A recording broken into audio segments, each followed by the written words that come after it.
చివరి ఓవర్ చివరి బంతికి రషీద్ ఖాన్ సూపర్ షాట్ కొట్టి 4 సాధించాడు. గుజరాత్ టీం ని గెలిపించాడు. ఈ సీజన్ లో ఓటమి ఎరుగని రాజస్థాన్ కి ఓటమి రుచి చూపించాడు. ఇక ఈ వీడియోలో అసలు చివరి ఓవర్ లో ఏం జరిగిందో చూద్దాం. మ్యాచ్ అయితే పిచ్చ హై టెన్షన్ లో జరిగింది. బంతికి ఉత్కంఠ, అసలు ఏం జరుగుతుంది అన్న ఉత్సుకత. బాలే అనిపించింది మ్యాచ్. యాక్చువల్ గా గుజరాత్ టీం గెలవాలంటే ఫైనల్ ఓవర్ లో 6 బంతులకి 15 రన్స్ కొట్టాలి. బౌలింగ్ వేయడానికి సిద్ధమయ్యాడు ఆవేష్ ఖాన్. మరి ట్రెంట్ బోల్ట్ కి ఎందుకు బౌలింగ్ ఇవ్వలేదన్నది అర్థం కాలే. ఇక ఆవేష్ ఖాన్ వేసిన ఫస్ట్ బంతిని రషీద్ 4 కొట్టేశాడు.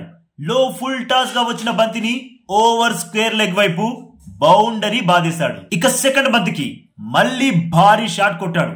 కాకపోతే బౌండరీ లభించలేదు. బట్ 2 పరుగులైతే వచ్చాయి.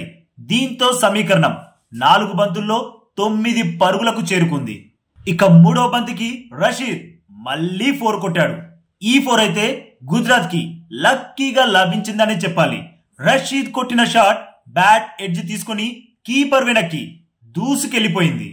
ఇంకేముంది, 3 బంతుల్లో 5 పరుగులు మాత్రమే కావాలి.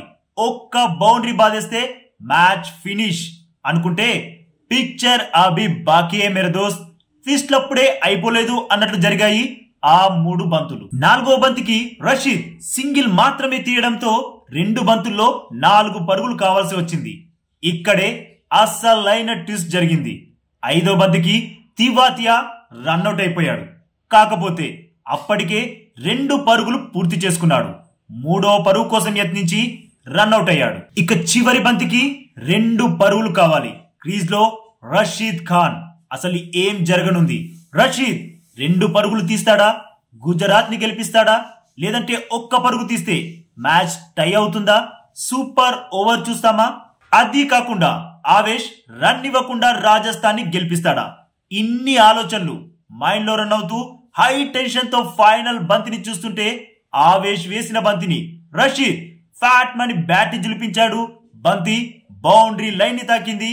గుజరాత్ టీం గెలిచేసింది. ఆ షాట్ కొట్టాక రషీద్ ఖాన్ హావభావాలు హైలైట్ అనిపించాయి. నేనిక్కడుండగా మనల్ని ఎవర్రా ఓడించేది అన్నట్టు చేసిన సైగలు భలే అనిపించాయి. నిజంగా రషీద్ ఖాన్ చివరి ఓవర్ ఒత్తిడిని తట్టుకొని గుజరాత్ టీం కి ఓ ఇంపార్టెంట్ విజయాన్ని అందించాడు. మరి మీరు ఈ మ్యాచ్ లైవ్ లో చూసారా? ఫైనల్ ఓవర్ స్టార్ట్ అవ్వక ముందు ఏ టీం గెలుస్తుందని మీరు అనుకున్నారు? కామెంట్ చేయండి. అలాగే ఈ అప్డేట్ నచ్చితే వీడియోకి తప్పకుండా లైక్ కొట్టండి. ఐపీఎల్ లేటెస్ట్ అప్డేట్స్ కోసం మన ఛానల్ ని సబ్స్క్రైబ్ చేసుకోవచ్చుగా బాస్.